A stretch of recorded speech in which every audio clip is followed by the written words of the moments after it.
നമസ്കാരം. Bigg Boss Malayalam season 7 episode റിവ്യൂയിലേക്ക് എല്ലാവർക്കും ഹർദ്ദമായ സ്വാഗതം.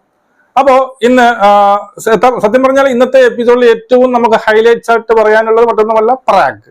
ഷാനവാസിന് കൊടുത്ത പ്രാങ്ക്, അതിനെക്കുറിച്ച് ഞാൻ വിശദമായിട്ട് പറയാം.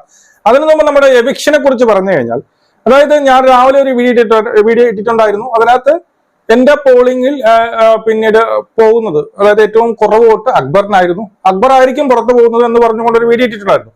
പക്ഷെ ഇപ്പോ ഞാൻ അറിഞ്ഞിട്ടില്ല, സോഷ്യൽ മീഡിയയിലൊക്കെ എല്ലാ വാട്സപ്പ് ഗ്രൂപ്പുകളിലും വരുന്ന മറ്റൊരു വാർത്തയുണ്ട്. പുറത്തായത് ലക്ഷ്മിയാണ് എന്ന് പറയുന്ന ഒരു വാർത്ത. മേ ബി സത്യമായിരിക്കാം, എനിക്കറിയത്തില്ല. അങ്ങനെ ഒരു വാർത്ത കേൾക്കുന്നുണ്ട്. ലക്ഷ്മിയാണ് പുറത്തായത്, ഒരു എവിക്ഷനേ ഉള്ളൂ എന്നുള്ള വാർത്തയും കേൾക്കുന്നുണ്ട്. അപ്പോ ലക്ഷ്മി എങ്ങനെ പുറത്തായി എന്ന് വെച്ചാൽ എനിക്കത് അത്ഭുതമാണ്. കാരണം നമ്മുടെ യൂട്യൂബ് പോളുകളിലൊക്കെ ലക്ഷ്മിക്ക് വോട്ടുണ്ട് എന്നുള്ളതാണ്. യൂട്യൂബ് പോളുകൾ ഒരിക്കലും അത് നമ്മൾ മാനിപ്പുലേറ്റ് ചെയ്യാൻ പറ്റത്തില്ല.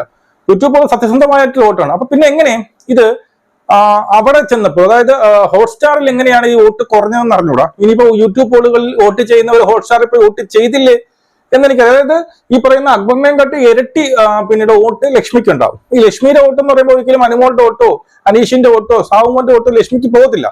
ലക്ഷ്മിയുടെ വോട്ട് തന്നെയാണ്. അത് ഈ LGBTQ കമ്മ്യൂണിറ്റിയെ എതിർക്കുന്നവരെ വോട്ടാണ്. അതെന്തുകൊണ്ട് അവിടെ കുറഞ്ഞു എന്ന് വെച്ചാൽ എനിക്ക് അറിയത്തില്ല. അല്ലാന്നുണ്ടെങ്കിൽ ഇതിൽ വലിയ തിരിമറി, അതായത് അവസാന ഘട്ടത്തിൽ ഈ പറയുന്ന അക്ബറിന് ഹ്യൂജ് ആയിട്ടുള്ള വോട്ട് വീണിട്ടുണ്ട്.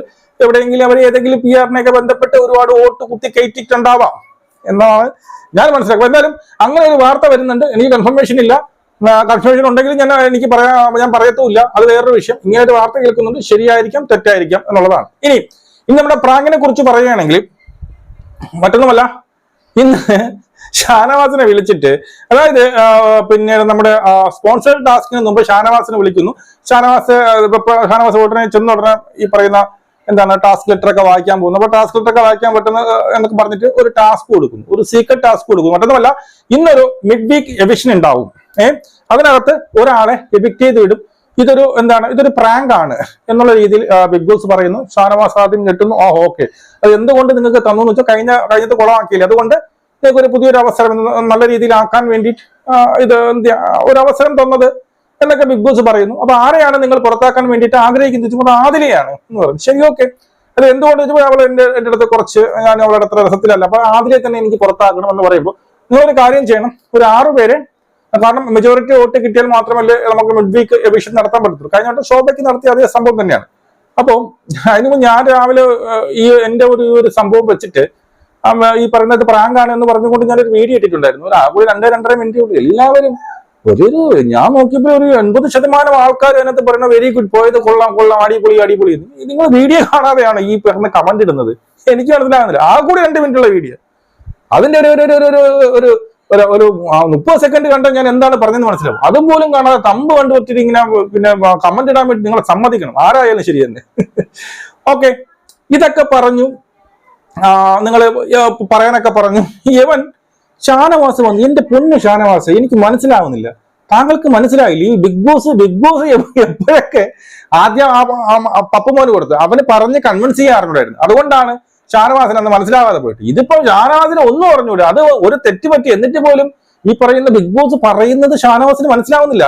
ഷാനവാസ് അവിടെ ഞാനിങ്ങനെ ലൈവിൽ കുത്തിയിരിക്കുകയാണ്. അപ്പൊ ഈ ബിഗ് ബോസ് എടുത്ത് പറയുന്നുണ്ട്, അതായത് ഈ പറയുന്ന ഇത് കഴിഞ്ഞിട്ട്, അതായത് സ്പോൺസേഡ് ടാസ്ക് കഴിഞ്ഞിട്ട് ഉടനെ നിങ്ങൾക്ക് ആൾക്കാരെ എന്ത് ചെയ്യാം, കൺവിൻസ് ചെയ്യാം എന്ന് പറഞ്ഞു. ആ ടാസ്ക് കഴിഞ്ഞു 1 മണിക്കൂറായി, 2 മണിക്കൂറായി. എപ്പോഴും ഈ പറയുന്ന ഷാനവാസ് ആരെടുത്തും ഒന്നും മിണ്ടുന്നുമില്ല, അങ്ങോട്ട് ലാസ്റ്റ് ഗതി കെട്ടി ബിഗ് ബോസ് വിളിച്ചു. ഷാനവാസ് എന്തായി, അത് ബിഗ് ബോസ് വിളിക്കുമെന്നല്ലേ പറഞ്ഞത്. അതെങ്ങനെ ബിഗ് ബോസ് വിളിക്കട്ടെ? അപ്പൊ ബിഗ് ബോസ് നിങ്ങൾ പറഞ്ഞാലല്ലേ ഞാൻ വിളിക്കുള്ളൂ. പുള്ളി പറയണേ ബിഗ് ബോസ് മിഡ് വീക്ക് എവിക്ഷന് വേണ്ടിയിട്ട് വിളിക്കട്ടെ, അപ്പൊ പറയാം. അപ്പം അപ്പോഴും പറയാമെന്നാ പുള്ളി പറയണം. അപ്പൊ ബിഗ് ബോസ് പറഞ്ഞു, അതെങ്ങനെ, നിങ്ങൾ ആദ്യം കൺവിൻസ് ചെയ്താലല്ലേ എനിക്ക് വിളിക്കാൻ പറ്റത്തുള്ളൂ. അതായത് പുള്ളിക്ക് അങ്ങോട്ട് കത്തിയിട്ടില്ല.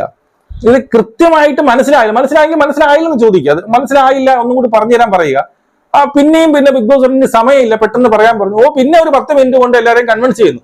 ഇതിനകത്തൊരു ബുദ്ധി പ്രയോഗിച്ചു പുള്ളി. ബിഗ് ബോസ് പറയാത്തൊരു ബുദ്ധി ഇവിടെ പ്രയോഗിച്ചു. അതിന് നമ്മൾ അപ്രീഷിയേറ്റ് ചെയ്യും. മറ്റൊന്നുമല്ല, ഇതൊരു പ്രാങ്ക് ആണ്, പോയി കഴിഞ്ഞാൽ തിരിച്ചു വരും എന്നുള്ള കേസ് അക്ബറിന്റെ അടുത്തല്ലാതെ മറ്റാരുടെ അടുത്ത് ഇയാൾ പറഞ്ഞില്ല.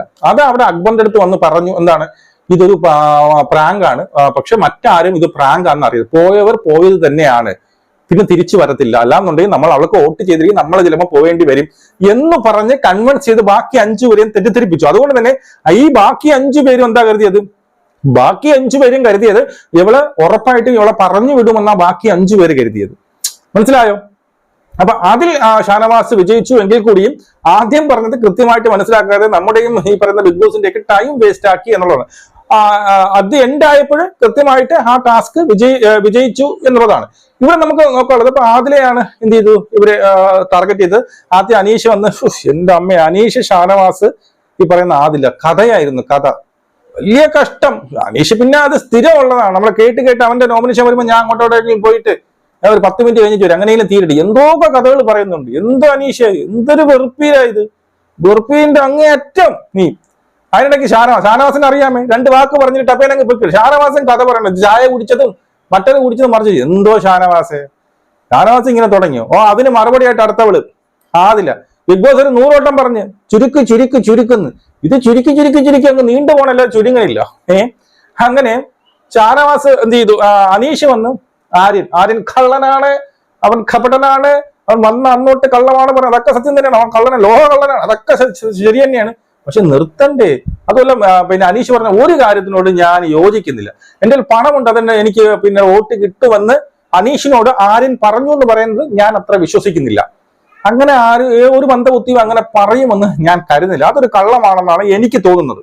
ഓക്കെ, അതിനുശേഷം എന്ത് ചെയ്യുന്നു? പിന്നീട് ആദില വന്ന്, പിന്നെ അറിയില്ല ഓബ്വിയസ്ലി എന്ത് ചെയ്തു? ഷാനവാസിനാണ് ഇവിടുത്തെ അഭിനയം, നിന്റെ അഭിനയം വേണ്ട പോന്ന് പറഞ്ഞിട്ട് എന്ത് ചെയ്യുന്നുണ്ട്? ഈ പറയുന്ന ഷാനവാസിനെ വോട്ട് ചെയ്യുന്നു. 100 വന്ന് ഷാനവാസിനെ വോട്ട് ചെയ്യുന്നു. അനുമോള് വന്ന് നെവിനെ വോട്ട് ചെയ്യുന്നു. കാരണം അനുമോള്, 100, ആദില, അനീഷ്, ഈ 4 പേർക്ക് മാത്രമേ ഈ ടാസ്കിനെ കുറിച്ച് അറിയാത്തുള്ളൂ, ബാക്കി എല്ലാവർക്കും അറിയാം. പക്ഷെ ഇവിടെ മറ്റൊരു കേസ്, ഈ പറയുന്ന നെവിനും ഈ പറയുന്ന ആരും അവിടെ നിന്ന് കിണിക്കുക. ഈ പറയുന്ന ഇത്രയും വലിയൊരു സീരിയസ് ആയിട്ടുള്ള ഒരു ടാസ്ക് നടന്നുകൊണ്ടിരിക്കുന്നത്, ഇവന്മാർ രണ്ടും അവിടെ ഇരുന്ന് കിണിക്കുന്നു. ആര്യനാണെങ്കിൽ തലേനെ ഇങ്ങനെ വെച്ച് ചിരിക്കുന്നു. അപ്പൊ അതെന്തുകൊണ്ട്? അവന്മാർക്കറിയാം ഇതൊരു പ്രാങ്കാണ്, നമ്മൾ എന്തായാലും പുറത്താവൂല.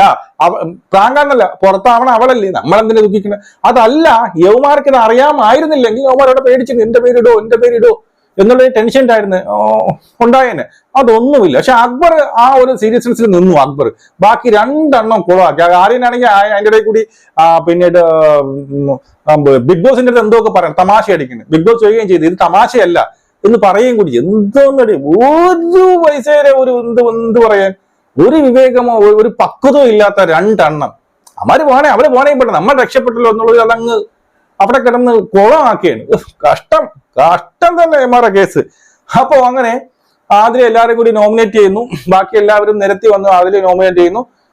അതിലെ കരയുന്നു, പിടിക്കുന്നു, കെട്ടിപ്പിടിക്കുന്നു, അനുമോളുമായിട്ട് കെട്ടിപ്പിടിക്കുന്നു, അക്ബറിനെ കെട്ടിപ്പിടിച്ചിട്ട് എന്താണ് പറയുന്നത്, ഞാൻ ഒരുപാട് മിസ് ചെയ്യുന്നു, അങ്ങനെ എന്തൊക്കെ പറയുന്നുണ്ട്.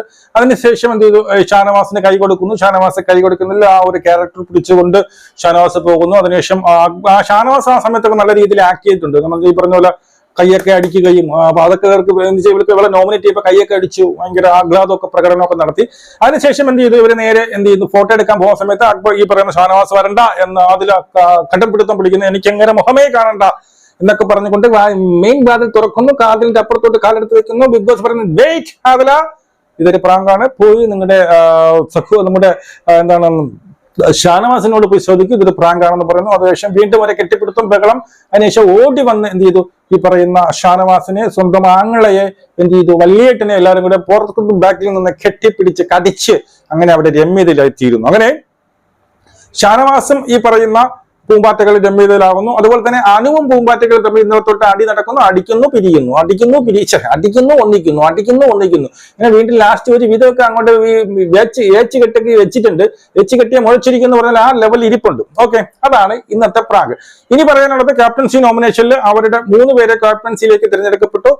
ഈ പറയുന്ന ആര്യൻ, അക്ബർ, നെവൻ, ഈ 3 പേരെയാണ് തിരഞ്ഞെടുക്കപ്പെട്ടത്. ഇനി ഇത് ജയിച്ചു കഴിഞ്ഞാൽ നോമിനേഷൻ ഫ്രീ കിട്ടുമെന്ന് ഞാൻ പ്രതീക്ഷിക്കുന്നില്ല. കിട്ടാനുള്ള ചാൻസ് വളരെ കുറവാണ് എന്നുള്ളതാണ് എനിക്ക് തോന്നുന്നത്. ഓക്കെ, അടുത്ത വന്നിട്ട് ഈ പറയുന്ന ജയിൽ നോമിനേഷൻ 2 പേര് പോയി. 4ാമത്തെ ആഴ്ച തുടർച്ചയായിട്ട് അനീഷ് വീണ്ടും പോയി. 4ാമത്തെ ആഴ്ച 3ാമത്തെ ആഴ്ച പിന്നെ അനുമോൾക്ക് 10 പേരുണ്ടത്, 9 പേരും അനുമോൾക്ക് വോട്ടിട്ടു എന്നുള്ളതാണ്. അനുമോള് ഈ പറയുന്ന ഏറ്റവും മെയിൻ ആയിട്ട് പറയുകയാണെങ്കിൽ എന്താണ്, ഈ അക്ബറുമായിട്ടുള്ള ആ ഒരു വിഷയം, ആ ഒരു പരാമർശത്തിൽ 1-2 പേരെ വോട്ടിട്ടുള്ളൂ. ബാക്കി എല്ലാവരും ഈ പറയുന്ന എന്താണ്, അവിടെ ഫുഡിന്റെ കേസും ചെറിയ സില്ലി കേസുകളൊക്കെ പറഞ്ഞത്. ആരെന്തു പറഞ്ഞോട്ട് പ്രശ്നമില്ല. പക്ഷെ ഈ പറയുന്ന അനിമോൾക്കെതിരെയായിട്ട് ഈ ഒരു വിഷയം, ഫുഡിന്റെ വിഷയം, ഇന്നലെ തലേ ദിവസം രാത്രി നടന്ന ഫുഡിന്റെ വിഷയവുമായി ബന്ധപ്പെട്ട് അല്ലെങ്കിൽ ആ ഒരു മാറ്റർ എടുത്തിട്ടുണ്ട് വോട്ടിടാനുള്ള ഒരു അവകാശവും അല്ലെങ്കിൽ എന്താണ് പറയുന്നത് ആർക്കില്ല, ഈ പറയുന്ന അക്ബറിനും ആര്യനും ഇല്ല. അത് വളരെ ഒരു തെണ്ടിത്തനമായി. പാല് കൊടുത്ത കൈന് തന്നെ കടിക്കുക എന്ന് പറയുന്ന വാക്ക് എന്നൊന്ന് പറയുന്ന പഴഞ്ചൊല്ലിനെ അനർത്ഥമാക്കുന്ന രീതിയിൽ അത്രയ്ക്ക് മ്ലേച്ഛമായ, അത്രയ്ക്ക് വൃത്തികെട്ട നന്ദികേടാണ് ഈ പറയുന്ന അക്ബറും ആര്യനും ഈ പറയുന്ന അനുമോളെടുത്ത് കാണിക്കുന്നത്. കാരണം നിങ്ങൾക്ക് വേണ്ടിയിട്ടാണ് അവളെ പാതിരാത്രി എണീറ്റ് വന്ന് ഫുഡെല്ലാം ഉണ്ടാക്കിയത്. നിങ്ങൾ പറഞ്ഞിട്ടാണ് അവളെ നിങ്ങളെ നിർബന്ധിച്ചിട്ടാണ് അവളത് ഉണ്ടാക്കിയത്. അതൊക്കെ മറന്നുകൊണ്ട് ആ ഒരു കാരണത്തിന് അവളെ തന്നെ വീണ്ടും വീണ്ടും ചവിട്ടിത്താക്കാനുള്ള നിങ്ങളുടെ ശ്രമം നിങ്ങൾക്കത് തിരിച്ചടി തന്നെയാകും എന്നുള്ളതും പറഞ്ഞു വരുന്നു. ഇന്ന് അനുമോൾ നല്ല രീതിയിൽ പൊരിച്ചിട്ടുണ്ടാകും എന്നാണ് ഞാൻ മനസ്സിലാക്കുന്നത്. നമുക്കെന്തായാലും നാളത്തെ എവിക്ഷൻ കണ്ടിട്ട് പറയാം എന്താണ് നടന്നത് എന്നുള്ളത്. ജയ് ഹിന്ദ്.